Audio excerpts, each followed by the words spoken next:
প্রারম্ভিক ভাষণের শুরুতেই একটা শব্দ উচ্চারণ করেছেন যে এই আবাসনের আসল স্তম্ভ হচ্ছে মানুষ এবং মানুষের মধ্যে মানুষের সম্পর্ক। আমি ঠিক এই সম্পর্ক শব্দটাকে ধরে নিয়ে দু একটা কথা বলি।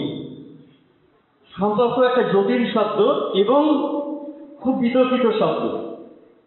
কারণ এই সম্পর্ক, প্রথম প্রশ্ন হচ্ছে সম্পর্ক বিষয়টা কি এবং সেই সম্পর্ক কিসের উপর দাঁড়িয়ে গড়ে ওঠে। এই সম্পর্কের পরেই আসে একটা রক্তের প্রশ্ন, রক্তের সম্পর্ক। আমরা কথায় কথায় বলে উঠি রক্তের সম্পর্ক। আমরা বেশিরভাগ মানুষই সেটাতেই বিশ্বাস করি যে সম্পর্ক তৈরি করে রক্ত, কিন্তু আমি সেই জায়গাতে পুরোপুরি বিশ্বাস করি।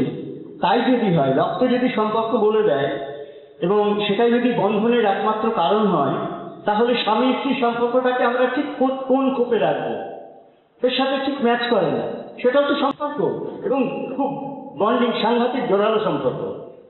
তো আমি আমার গল্পটার মধ্যে দিয়ে আমি সেরকম একটা ভাবনার বিস্তার ঘটানোর চেষ্টা করেছি, যেখানে একটা সম্পর্ক গড়ে উঠেছে, কিন্তু সেটা রক্ত সেখানে কোনো ভূমিকা পালন করছে না।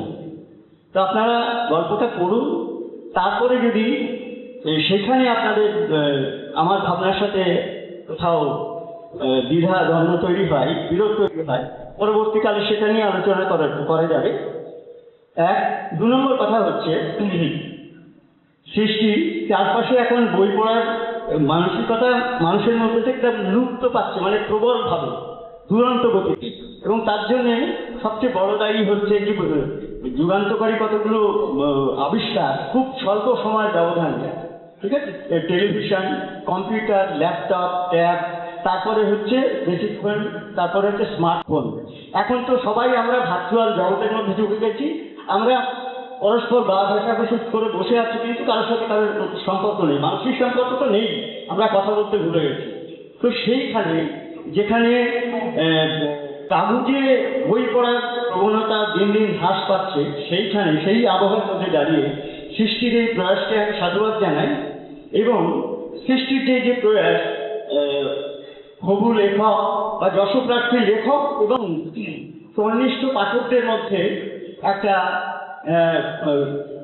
একটা সেতু রচনা করা যে প্রয়াস, সেইখানে আমার মতো কাঠবিড়ালির যদি কোনো ভূমিকা থাকে, তাহলে আমি নিজেকে মনে করবো যে আমার এখনো কিছু উপযোগিতা অবশিষ্ট আছে। তা না হলে আমার সমস্ত চেষ্টাটাই ওই ওয়েস্ট বাস্কেটে ফেলে দেওয়ার মতোই ব্যাপার হবে। ধন্যবাদ।